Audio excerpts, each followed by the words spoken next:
están, queridísimos amigos? Bienvenidos. Esto es Nuevas Voces en Agricultura. Si me pongo en la línea que me tenían marcada, salgo de pantalla. Así que, perdón que cambie las disposiciones, digamos, pero prefiero que me vean. Ya. ¿Cómo están, queridos amigos? Bienvenidos. Esto es Nuevas Voces en Agricultura. Contando con la presencia del doctor Acosta, que hizo todo tipo de artimañas para no venir. Pero aquí está. No, yo al contrario, voy a saludar que después de mucho tiempo, en un jueves de historia con el profesor Alejandro San Francisco, teníamos la honorable presencia de nuestro conductor oficial, Tomás Bengolea. Muchísimas gracias, Tomás, por sumarte a tu programa el día de hoy. El honor es mío. Y presentemos también al protagonista de los días jueves, el profesor Alejandro San Francisco, historiador, académico de la Universidad de San Sebastián, director de formación del Instituto República y, como siempre digo, ante todo, un gran amigo. Profesor San Francisco, muchas gracias por estar con nosotros. Muchas gracias a ti y especialmente muchas gracias a Tomás por dignarse venir a este medio y a este programa que en realidad le tiene particular cariño a él. Y siempre nos alegramos cuando Tomás nos acompaña. Los auditores saben que los días jueves nos interrogan para el examen de grado y por lo tanto muchas veces muy cerca del horario en que tenemos programa y se me hace muy difícil venir, pero hoy día me postergaron hasta un poco más tarde la interrogación y no sabes cuánto nos alegra. Tendré la suerte de estar con ustedes en este programa y además supe que tenemos una comida nosotros 3 en la noche. Mira qué agrado. Así que contaremos detalles de aquello el mañana, porque primero se tiene que realizar la comida, pero hay mucho de que hablar hoy día. Yo lamentablemente no voy a poder... Acosta no llega en la noche, ese me está tirando así como de pasar. No, sí, voy a estar. Permiso, lamentablemente no voy a poder estar en los últimos 2 bloques, así que quiero partir de inmediato conversando con el profesor San Francisco sobre lo que nos convoca, porque hemos tenido resultados de elecciones muy importantes en Europa y también en el Reino Unido. Tuvimos elecciones en Francia, ¿cierto? Tuvimos elecciones en el Reino Unido. Se vienen elecciones pronto en Chile. Han habido muchas declaraciones de esto que se ha dicho, de que se unió la izquierda en Francia para hacer un verdadero cerco sanitario, para que no ganara Marine Le Pen. Se ha dicho que han sido unas elecciones realmente exitosas del laborismo después de los 14 años de el liderazgo del Partido Conservador en el gobierno del Reino Unido. Ahora, es interesante cuando uno hace un doble clic y mira los porcentajes y ve que los sistemas electorales terminan haciendo que diferencias no tan significativas de los porcentajes sean muy significativas después de los resultados finales. Hay mucho paño que cortar, profesor San Francisco. ¿Cuál es su opinión inicial como aproximándose a esta realidad, a esta situación, a estos resultados que vimos en la última semana? Primero quiero poner 2 cosas de contexto, si me permite, doctora Acosta. Una, si tú miras América Latina, yo sé que no está en la pregunta, pero América Latina no tenía elecciones durante mucho tiempo en la era de los generales, entre el 64 y el 90, era poco habitual. ¿Cuándo se produce la redemocratización o democratización? Bueno, se produjo cuando hay apertura democrática en Brasil, en Perú, después en Argentina, finalmente en Chile y así en otros países. Esto es muy relevante porque la regla hoy en América Latina, salvo las dictaduras de Cuba, de Nicaragua, que tiene elecciones falsas, o de Venezuela, que no sabemos cómo va a terminar con las elecciones de este mes, la regla general es que todos los años tenemos 3, 4 elecciones y se va modificando el mapa político y la regla, la última década, ha sido que gana el que estaba en la oposición, salvo honrosas excepciones como la que vimos en México hace una semana. Esa es la primera idea, es decir, la alternancia en el poder. La ola de democratización genera elecciones y genera novedades políticas. Lo segundo es la realidad europea, que es distinta a la de los regímenes presidenciales como el norteamericano, que tenemos elecciones, porque son cada 4 años, como ocurre en Chile cada 4 años, y uno las puede planificar. En Europa hay adelanto de elecciones, hay cambio a mitad de periodo, hay circunstancias que favorecen el movimiento, y eso es lo que ocurrió, por ejemplo, en Francia, donde los resultados de las elecciones de la Unión Europea determinaron que el presidente Emmanuel Macron convocara a elecciones adelantadas, así como para forzar una definición en los franceses, con resultados que yo creo que requieren una segunda lectura y no solo la mirada más obvia, que dan algunos medios, fue derrotada la ultraderecha o cosas por el estilo, que la verdad es que comunican bastante poco más allá del eslogan. Y lo de Inglaterra ciertamente requiere también un segundo análisis, porque después de una continuidad de gobiernos laboristas, algunos de ellos ganando en elecciones y otros por sucesión interna dentro del partido, de los conservadores en Inglaterra, han ganado los laboristas con nuevos liderazgo, y eso va a significar un cambio en la política del Reino Unido como no se veía hace mucho tiempo, en un país en que en general no gobiernan los laboristas, un país donde los grandes líderes han sido más bien conservadores. Churchill, ciertamente en su minuto, por cierto, Margaret Thatcher, claro. Entonces eso es lo que estamos viendo.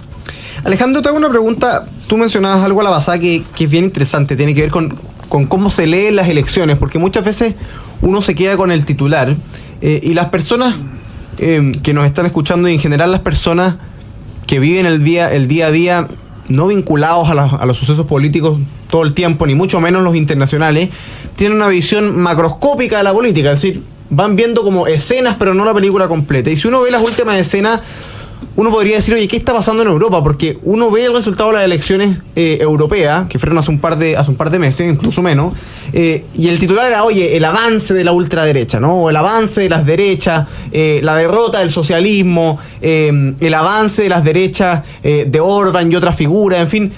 Y después uno ve las elecciones en Francia, y la primera vuelta es también el avance de la ultraderecha, pero después uno le ve la segunda vuelta en Francia, hay una jugada política entre medio, una apuesta que hace Macron y una apuesta que hace la izquierda francesa también, que termina generando la derrota, entonces uno se puede quedar con la idea de que perdió Le Pen. Y en el Reino Unido, claro, 14 años, si no me equivoco, de gobiernos conservadores, Brexit en la mitad, liderazgo pintorescos como el de Boris Johnson, que apostó por el Brexit, y uno dice, bueno, aquí también hay una lógica de una derecha un tanto distinta, pero hoy día la verdad es que uno ve el titular del resultado en Inglaterra y dice, arrasaron los laboristas. Claro, tú después haces el doble clic y ves la cantidad de votos y el porcentaje, y no es que desaparecieron los conservadores de Inglaterra, sino que el sistema político. Entonces, ¿cómo leer todo el panorama europeo? ¿En qué está viviendo Europa que genera estos resultados que dan cuenta también como de una lógica de antagonismo, ¿no? Gana un mundo y bueno, lo que se genera es una reacción de una agrupación de todos contra alguien. Primero, son dos casos distintos y ambos son distintos de los regímenes presidenciales. Uno en Chile puede saber, mira, la segunda vuelta la ganó Gabriel Boric a José Antonio Kast, como antes la ganó Sebastián Piñera a Alejandro Guillé, y antes la ganó perdió Evelyn Matei frente a Michelle Bachelet. Eso es claro, y en la noche tenemos un presidente electo. No es así en los países parlamentarios, porque es el Parlamento el que tiene que hacerlo. Es distinto el caso de Francia, ya vamos a ver. Pero en Inglaterra uno puede afirmar lo que tú dijiste, o sea, una gran victoria laborista. Aunque tú digas, oye, pero sacaron el 30 y tantos %. Bueno, pero en bancas, porque allá el que elige es el Congreso, por supuesto, es un triunfo determinante. Y yo creo que tiene que leerse así, y voy a redactarlo de esta manera: no admite otra lectura. O sea, cuando tú tienes una cantidad que es casi el 80% del Congreso y los otros tienen el 20%, bueno, hay un ganador muy claro, aunque tengas que mirar los votos para saber que no tienes todo ganado, que te puede ir mal mañana, pasado mañana y todo lo demás. Eso es lo primero. En el caso de Francia es distinto, porque si tú te fijas, ¿quién ganó las elecciones en Francia? Nadie. No, súper en serio, no la ganó nadie. Pero ¿cómo? No, es que derrota a la ultraderecha. Bueno, el que ganó, si tuviéramos que decirlo, fue el partido de Le Pen. Fue el que ganó. Fue el único partido que superó los 10 millones de votos, por ejemplo. Fue un triunfo claro, categórico.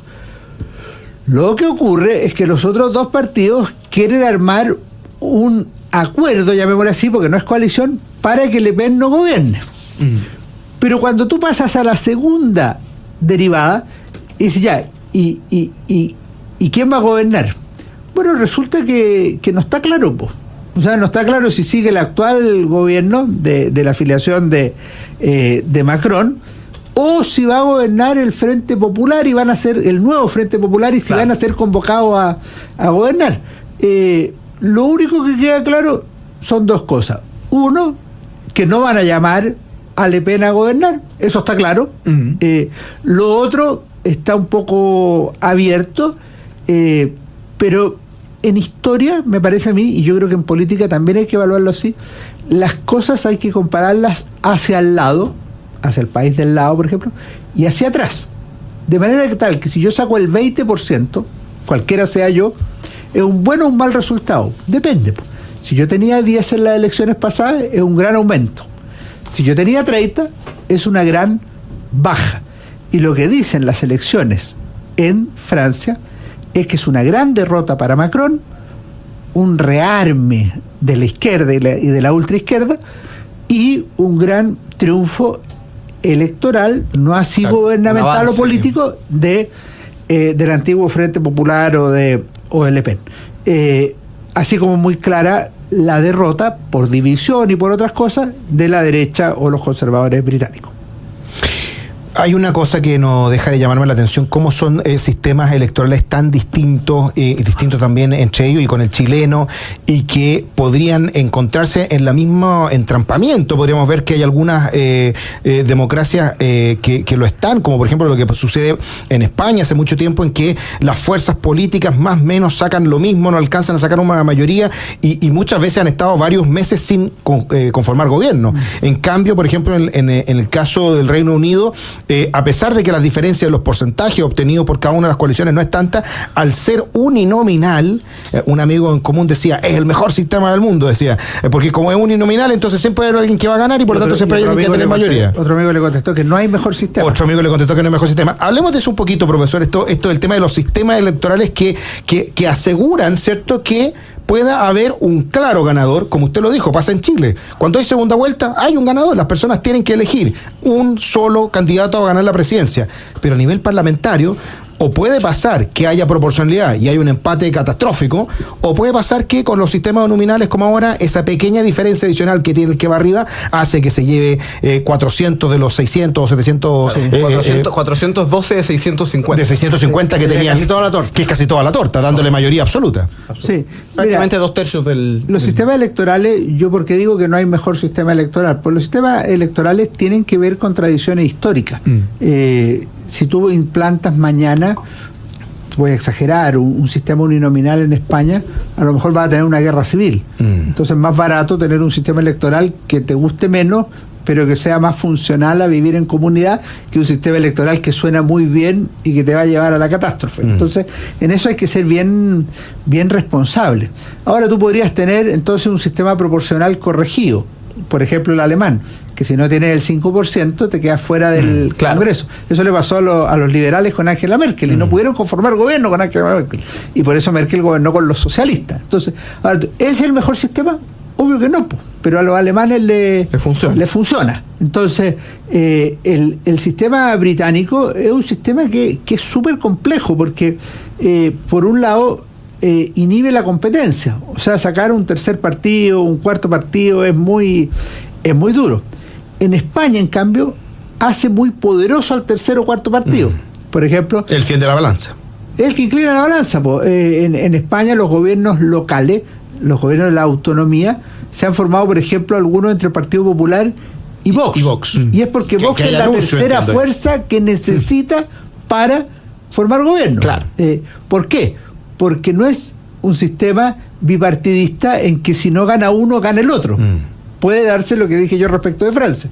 Si no gana uno y no gana el otro, no gana ninguno. De manera que hay que buscar otra fuerza.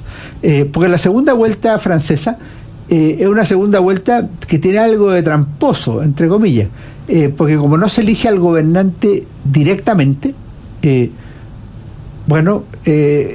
tenemos que esperar lo que pasa. No es que esa noche alguien diga, ya, entonces, dado que no hubo ganador, pasan a tercera vuelta las dos primeras mayorías, el nuevo Frente Amplio con el grupo de Le Pen. Agrupación Nacional. Sí. Entonces, bueno, yo creo que hay que distinguir eso. Ahora, en Chile, como somos muy creativos, vivimos legislando cuando hay elecciones, lo cual es una torpeza, y cambiamos sistemas en función de los partidos, los intereses, los candidatos, las coaliciones. El estatuto del voto obligatorio, voluntario. Eso es muy torpe. Uno debería tener un sistema que tenga una mayor durabilidad. y que tenga correcciones, porque como no hay sistema perfecto, tú puedes decir, oye, vamos a tener un sistema binominal, pero si un partido saca 5% y no tiene ni un parlamentario, podrá incluir a sus 3 primeras mayorías. Ya, esa es una solución, porque 5% es un buen resultado, pero el binominal lo deja fuera.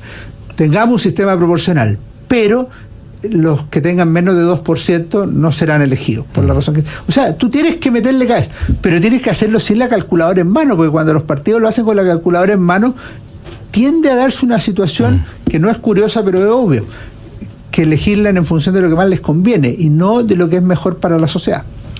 Vamos a hacer la primera pausa comercial aquí en Nuevas Voces, siendo las 13:20, y además aprovechamos de despedir al doctor Acosta, que hoy día se tiene que ir un poco antes. Sí, a una reunión muy importante, pero siempre un gusto, aunque sea unos pocos minutos, compartir con el profesor San Francisco. Y nos sabe el agrado haberlo tenido acá. Tanto así que nos vamos a ver en la noche, no en otra conversación, pero que va a ser en off. Va a ser en off, efectivamente, sí. por el bien de ustedes, queridos amigos que nos están escuchando, de las brutalidades que se hablan a esa hora. Y de la patria. Y de la patria. Doctor Acosta, que le haya muy bien en su Un saludo a todos nuestros auditores. A sus contertulios. Nos reencontramos mañana por mi parte. Bien, me parece. Yo no lo sé, tengo que tomar exámenes confrontadores. Bien. ¿Qué dice el jefe? Bueno. Nos encontramos el próximo jueves por la mía. Pausa comercial, querido amigo, aquí en Nuevas Voces. Volvemos en pocos minutos con este jueves de historia. Estamos conversando de las elecciones de Francia, en Inglaterra, en Europa, sistemas electorales, también lo que va a pasar en Chile. Así que quédense con nosotros porque ya estamos de vuelta en Nuevas Voces. Estamos de vuelta, queridos amigos, con su programa Nuevas Voces en Agricultura, día jueves 11 de julio, en un jueves de historia como cada semana, con el profesor Alejandro San Francisco, director de Formación de Res Pública, académico de la Universidad San Sebastián. Y antes de retomar la conversación, vamos a saludar, por supuesto, a quienes hacen posible este programa. Les quiero contar que Posgrados de la Universidad San Sebastián cuenta con más de 100 programas en diversas áreas del conocimiento. Son más de 14.000 los egresados que han preferido sus magíster, diplomados, postítulos y especialidades. Tú puedes conocer más en postgrados.uss.cl. Y en AFP Capital te acompañamos en tu presente y futuro para que puedas cumplir tus metas. Descubre todos los servicios que tenemos para ti en cada etapa de tu vida. Capital, contigo en tu presente y futuro. Visítanos en afpcapital.cl. Y con Enel, activa tu modo eficiente. Ahorra con los consejos de eficiencia energética en enel.cl. Y compra el libro Aborto y Eutanasia, Dilemas sobre el Derecho a la Vida. Un texto didáctico con lenguaje sencillo y respuestas brevísimas a varias de las preguntas más habituales que surgen en torno al aborto y la eutanasia. Cómpralo hoy en www.tiendarespublica.cl. Y aprovecho de saludar, queridos amigos, como cada vez, a los que nos están escribiendo aquí por el canal de YouTube, a Rodrigo, que nos saluda muy temprano, Graver, Rodrigo Codoseo también, que ya puso su like, Juana María Silva Torres, que como siempre nos escribe, María del Pilar Figueroa, Nemesio Melo, Silvia Yancamil, Andrea, Elena Méndez, como siempre, siguiéndonos aquí en Nuevas Voces. Siempre invitar a los queridos amigos a poner me gusta y así llegamos a más personas con esta conversación. Alejandro, vamos a entrar a lo que se viene en Chile, porque este es un año de elecciones. La verdad es que en Chile ya todos los años son años de elecciones, pero esta vez toca por cronograma original elecciones municipales y regionales. Pero tú comentabas algo a propósito de lo circunstancial que resulta la pertinencia o no de los distintos sistemas electorales y cómo los sistemas electorales funcionan dependiendo del país, la cultura política, la tradición política de los países. Alcanzaste a comentar antes de irnos a la pausa una cuestión que es verdad y es lamentable, que tiene que ver con la constante modificación electoral que se hace en Chile. Por supuesto, la más profunda, si se quiere, es el cambio del sistema binominal a este sistema proporcional que lideró la presidenta Bachelet, y sobre el cual hoy día varios se arrepienten o varios formulan críticas, pero en la pasada hemos estado en voto voluntario con inscripción obligatoria, hemos estado en voto obligatorio con inscripción obligatoria, como es hoy día, hemos estado con pactos de independientes y sin pactos de independientes, hemos estado con escaños reservados para pueblos originarios, sin escaños reservados, hemos estado con cupos supernumerarios, paridad en las listas y paridad ex post, es decir, una vez elegido, y ahora la discusión tiene que ver con la multa, con cuántos días votamos. ¿Qué hay en el fondo de toda esta discusión? ¿Hay falta de satisfacción con el sistema electoral? ¿Hay puro cálculo político? ¿Qué es lo que lleva a un país a experimentar tanto con su sistema electoral cada un año, cada 2 años? Yo tengo la impresión que se juntan varias cosas. Yo creo que una es una absoluta falta de seriedad y de regulación. Yo tengo la impresión que debería haber una norma que prohibiera reformas electorales un año antes de una elección. O sea, si hay un cambio electoral hoy día, perfecto, empieza a regir desde el 11 de julio del próximo año. No rige para la elección de ahora.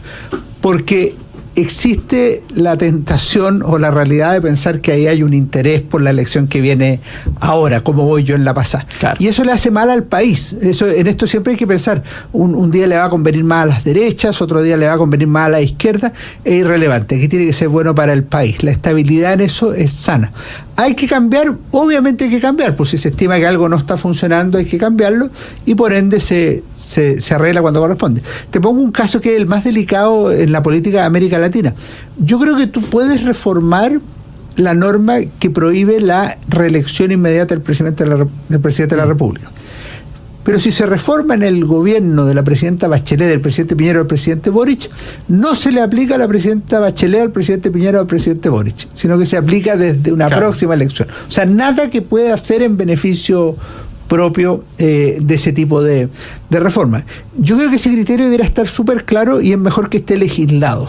Y por ende, un año me parece razonable para tenerlo como antecedente.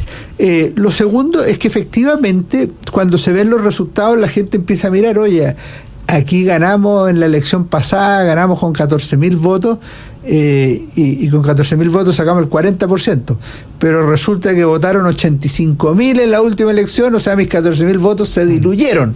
Entonces mejor volvamos al voto voluntario y que vote menos gente.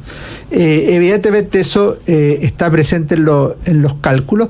Y lo tercero, yo creo que efectivamente sí, creamos que es verdad que algunos dicen, oye, pero no puede haber multas tan caras. Bueno, serán multas más baratas entonces. Pero lo que es raro es que sea obligatorio y sea sin multa, porque con ese criterio el andar a 100 por hora o a 120 o a 60 por hora debiera ser obligatorio, pero quien se pasa no debiera tener multa. El pagar contribuciones debiera ser obligatorio, pero quien no paga no debiera tener intereses, etcétera, etcétera, etcétera. Y eso obviamente repugna a la inteligencia, no tiene sentido. ¿Cómo no tiene sentido hacer algo obligatorio que se subentiende que es voluntario? Y entonces ahí el problema está en el mal uso de los conceptos y en el uso interesado de las reformas.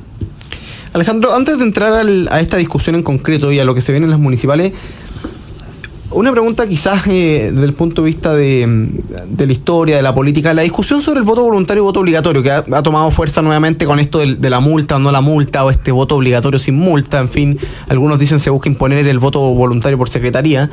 Es una discusión bien particular porque quienes lideraron, lo que tengo en la cabeza, en el recuerdo, la idea del voto voluntario en Chile fueron fundamentalmente sectores de centro-derecha. Yo me acuerdo varios del primer gobierno del presidente Piñera muy entusiasmados con la idea del voto voluntario y la creían firmemente como un campo en que la libertad también debía manifestarse y por lo tanto no había razones para que el Estado obligase a los individuos a ir a votar. Varios de ellos hoy día se arrepienten, dicen, oye, quizás esto fue un error, le quita representatividad al sistema, vota poca gente, en fin. Pero la verdad es que no es algo que uno podría decir, no, mira, la izquierda está a favor del voto obligatorio y la derecha del voto voluntario, o al revés. La verdad es que son posiciones más bien como que muchas veces se cruzan. ¿A qué responde y cómo ha sido la lógica en Chile? Porque claro, hoy día uno discute voto obligatorio y voto voluntario, pero en Chile hasta 70 años atrás no votaban las mujeres. O sea, es muy variable y muchas veces se moraliza el debate, porque no, hay algunos que están cerrados a abrir la democracia.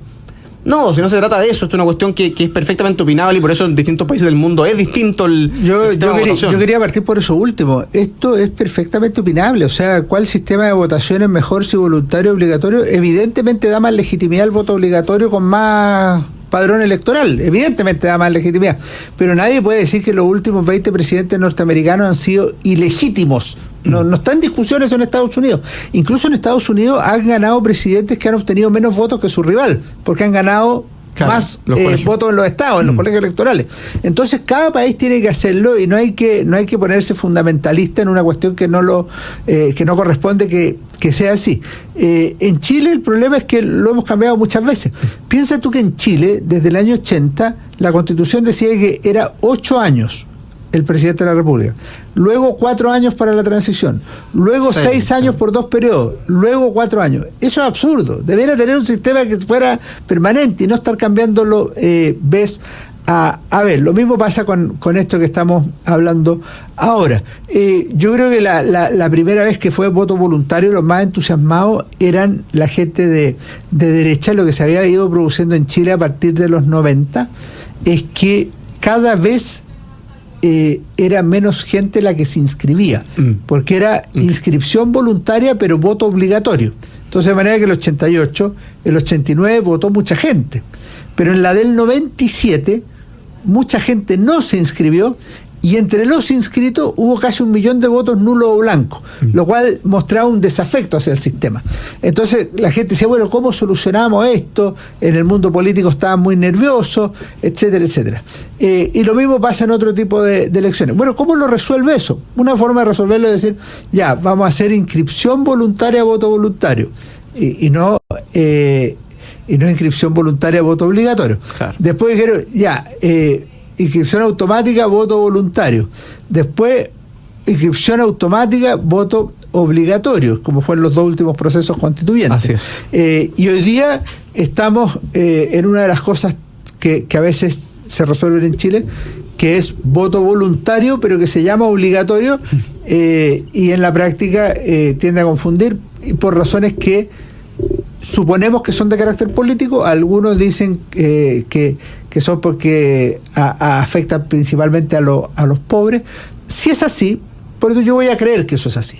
Solo por si acaso lo dijo Gonzalo Winter ayer, diputado en el... Pero creámosle que lo hizo así. Si es así, eliminemos el IVA, que afecta fundamentalmente a los más pobres.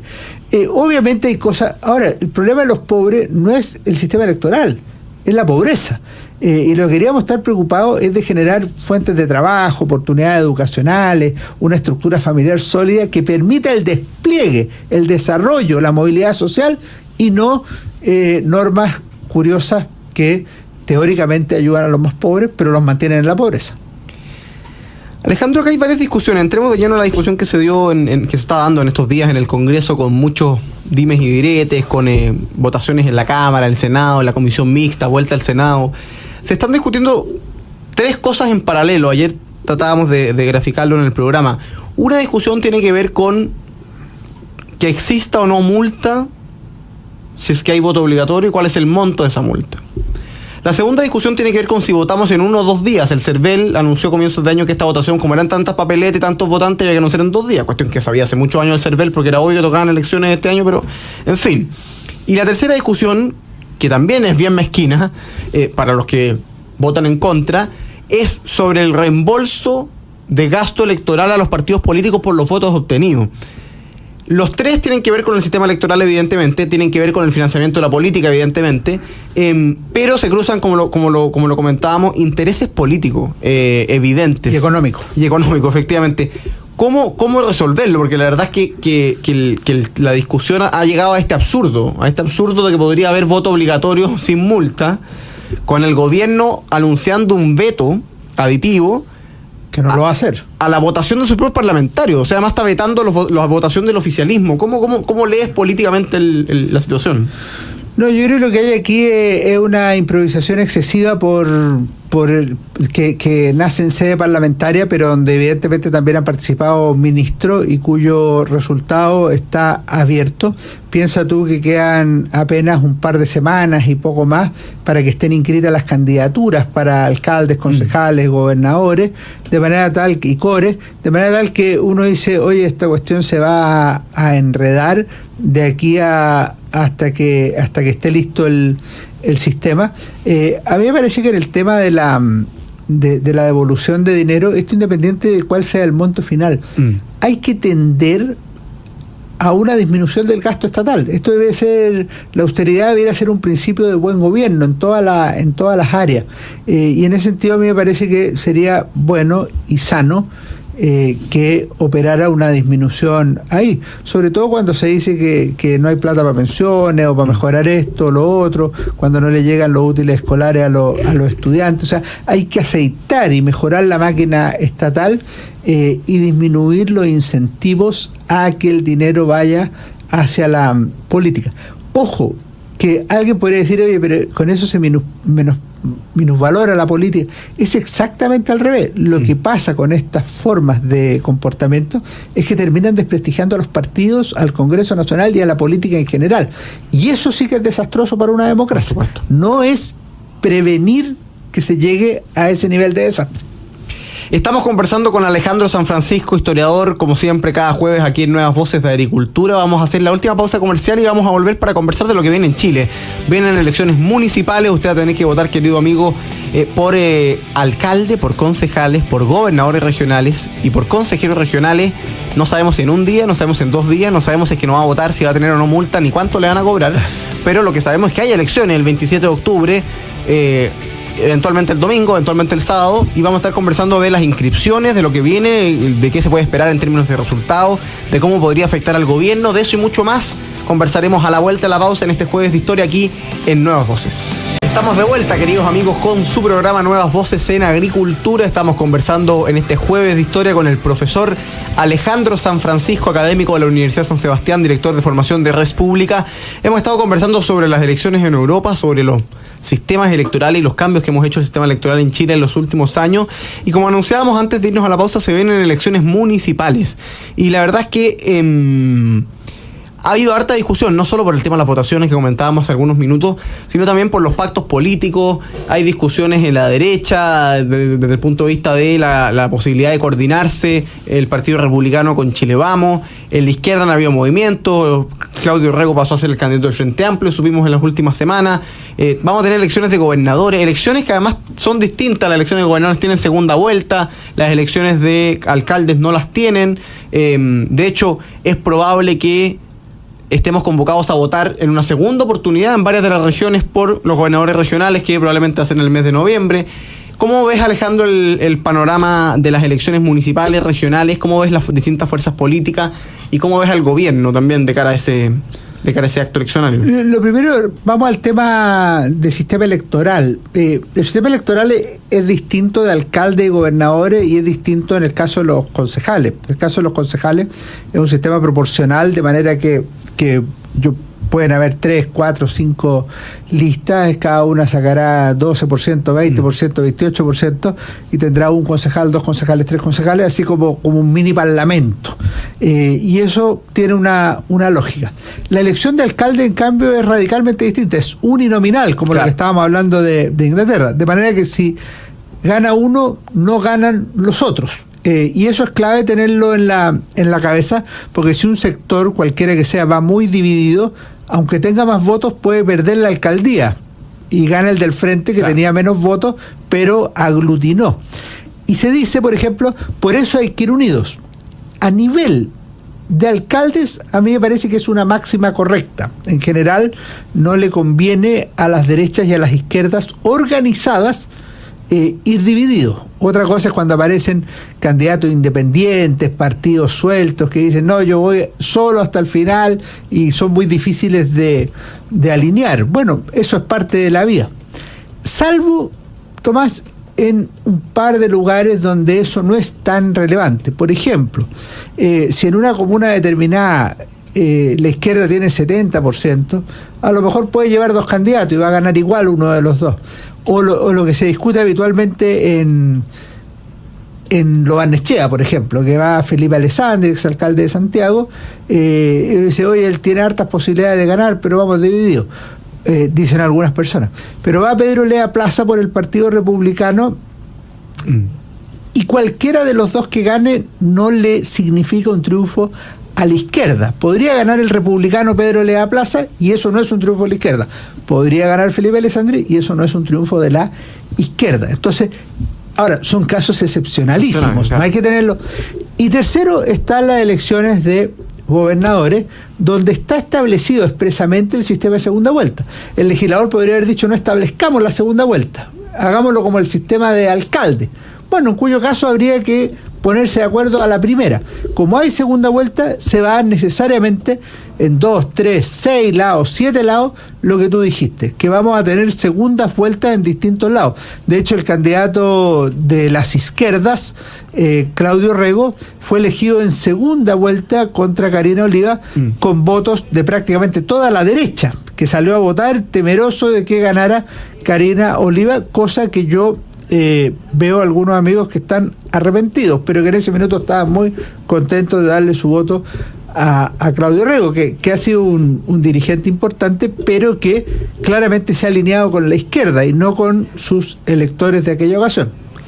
Alejandro, es interesante hacer la distinción entre los gobernadores y los alcaldes, y esta es una elección que además elige consejeros regionales, que es una figura que sigue siendo un tanto más lejana para la ciudadanía, porque esta va a ser la segunda elección en que vamos a elegirlo, porque es un cargo que pasó a existir en la nueva forma en que existen las gobernaciones regionales, con esta idea de que hay un gobernador que le rinde cuenta a este consejo regional. Pero se eligen también concejales, y los concejales y la elección de concejales, que es por lista, que es por partido, que es por pacto, permite de algún modo dimensionar la penetración social, el arraigo popular, la verdadera magnitud de los distintos partidos políticos, los distintos bloques políticos en los territorios, en las regiones, en las comunas, en la dimensión más local de la política. ¿Qué importancia le atribuyes a esa elección de aquí a que se va a dar en octubre? ¿Y cómo crees que puede quedar parado el gobierno, ¿no? Ahora que el Frente Amplio es un único partido, o sea, eso le puede convenir de cara a esta elección, pero también con el Partido Comunista por el lado, y con un socialismo democrático, como se le llama, o como se ha autodenominado, que claro, juega más el Frente Amplio, pero con una DC supuestamente incómoda. ¿Cómo ves los distintos bloques políticos en esa elección? Yo creo que tiene dos relevancias. Primero, es una forma real de medir la fuerza de los partidos, incluso sin contar con el arraigo popular. O sea, un partido puede estar muy arraigado y tener pocos votos, y otro partido puede estar menos arraigado en el sentido de tener pocos comités o pocos militantes, pero saca el 12% porque la marca de ese partido es valiosa para la ciudadanía. Entonces, yo creo que es muy importante, porque lo que se va a medir al día siguiente no es qué concejal fue elegido dónde, sino cuál es el porcentaje de cada partido a nivel de concejales. Y esto tiene una dimensión histórica, Tomás. Cuando la Democracia Cristiana pasó a ser el principal partido de Chile, fue en las elecciones de 1963, que son elecciones de alcaldes y regidores, claro, nuestros actuales concejales. Es decir, la DC llegó a ser el primer partido de Chile en elecciones como las que vamos a tener en octubre. Entonces uno podría decir, ¿cuál es el partido más grande de Chile hoy? Renovación Nacional, a nivel de porcentaje para parlamentarios. Pero en octubre podríamos tener un nuevo mejor partido más grande de Chile, con lo cual habría dos partidos más grandes de Chile. A nivel parlamentario, 10%, 10,8%, 10,9% Renovación Nacional, y eventualmente un segundo partido en octubre a nivel de concejales. ¿Por qué es relevante tener eso? Porque hay que poder decir, no, pero es que la que vale es la de diputados. Bien, pero es lo mismo que hablábamos de Francia. Lo que muestra la de octubre es una tendencia. Claro. Entonces, si gana luego Renovación Nacional en octubre, el grupo puede decir, oye, esto es bien estable en el tiempo, está consolidado. Pero si gana una tercera fuerza, Pepe Out decía que va a ganar Republicanos por la derecha. Bueno, si gana Republicanos por la derecha, uno diría, oye, el que se está consolidando respecto de lo que fue, por ejemplo, el Consejo Constituyente es republicano y no Renovación Nacional. Y así en cada caso se tiene que analizar. Alejandro, nos quedan 3 minutos de programa y como siempre tenemos recomendación de libro llamada Algunos Recuerdos, así que procedamos a eso para poder alcanzar y ser fieles aquí a nuestros tiempos. Yo espero hacerlo muy rápidamente, pero tengo que recordar a 3 personas. Primero, Carlos Salazar, falleció el domingo, abogado, gran amigo de Concepción. Pude ir a su funeral el martes en Concepción, saludar a su familia, fue muy penoso, porque era una persona joven, de 62 años, un patriota, un servidor público, amante de Dios, fue director de la Escuela de Derecho de la Universidad de San Sebastián, conoció a mi hermano José Pablo en la universidad, mi hermano me había hablado de este amigo, yo lo conocí más tarde, y realmente siempre preocupado de la formación de jóvenes, siempre preocupado de cómo sacar adelante a su ciudad. Le di un abrazo a su hijo Ignacio, a quien le mando saludo a la distancia, al igual que a su señora. En segundo lugar, el martes, y en nombre de mi hermano, estuvo de aniversario mi padre, José San Francisco, que también fue una gran persona. Obviamente que hablo más cercano, fue mi papá. Lo recordamos con toda la familia y muchos mandaron saludos por Instagram. Entonces quería agradecerle a todos los auditores o no auditores del programa por su cariñoso saludo y recuerdo para mi padre, que hizo mucho por el país y particularmente por su ciudad, La Serena, y por Rancagua cuando trabajó en el Teniente. Y lo tercero es por un hombre cuya figuración pública es más conocida, Arturo Alessandri Besa, que falleció un 13 de julio, hace ya un par de años. Yo conté que fue alumno mío en la Universidad de San Sebastián en los cursos de extensión. Tipo lo más simpático que hay, culto, le gustaba la música, la buena comida, la historia, gozaba las clases del León de Tarapacá, que las debe haber escuchado 100 veces, las debe haber vivido, y un abrazo especial para su hijo Arturo y sus hermanas y para toda su familia, porque fue realmente un gran hombre. Dicho eso, la recomendación de la semana es 20 poemas de amor y una canción desesperada. Alguien podría decir, ¿por qué recomienda este libro de Neruda? Bueno, el poeta nació el 12 de julio de 1904. O sea, este 12 de julio se cumplen 120 años del nacimiento de Pablo Neruda, y traje especialmente esta edición que es muy linda y la acaba de sacar Seix Barral, de 20 poemas de amor y una canción desesperada. Yo siempre recomiendo, esto se puede consultar en internet, pero tengan una edición de los 20 poemas de amor, y esta es preciosa, yo la recomiendo. Y como siempre preguntan cuál es su poema favorito, yo les voy a decir dos. No es ni el 20 ni el 15, sino que el 14. A nadie te parece desde que yo te amo, dice en un verso. Y la canción desesperada, que parte notable: emerge tu recuerdo de la noche en que estoy. Así que cuando estén solos, acuérdense que el poeta decía, abandonado como los muelles en el alba. 20 poemas de amor y una canción desesperada. No conocía esta edición. Es que acaba de salir hace un mes. Literalmente. Es la edición del centenario, porque en 1924, en junio, se publicó por primera vez los 20 poemas de amor y una canción desesperada. Esa es la recomendación entonces de Alejandro San Francisco para este día jueves de historia. Con eso vamos cerrando nuestro programa. Precioso. Está en color verde, ¿eh? Neruda escribía con verde. Me escribe aquí, saludo a todos los que nos han estado saludando, aprovecho de ponerme al día con eso, a Gabriela Pilar, María del Pilar, a José Luis González, por supuesto a Gabito, que nos escribe también, a Silvia, a Yulisa, que nos escribe, a Patricia Isabel Rivas Astorga. Jorge me reta porque pero no, está equivocado, Jorge. Yo soy republicano, y como soy republicano, el presidente Boric, nos guste o no nos guste, se le trata de presidente Boric y no de merluzo ni de ningún epíteto absurdo, porque hay que subir el nivel de la política y tener respeto por las instituciones. Yo espero que saquemos al presidente Boric de la moneda el próximo 11 de marzo y que lo reemplacemos políticamente a él y a su coalición, pero no por eso no lo vamos a tratar con el respeto y con la autoridad del cargo que merece. Que aproveche de retarme a mí también, porque para mí el presidente Boric, presidenta Bachelet, el presidente Piñera, por supuesto, como corresponde. Por supuesto. El presidente Pinochet, como ustedes quieran, si al final esto es el cargo, la dignidad del cargo, ya. Queridos amigos, viene Deporte en Agricultura, quédense en la 92.1. Gracias, Alejandro. Nos reencontramos mañana viernes a las 13 horas. Nos vemos.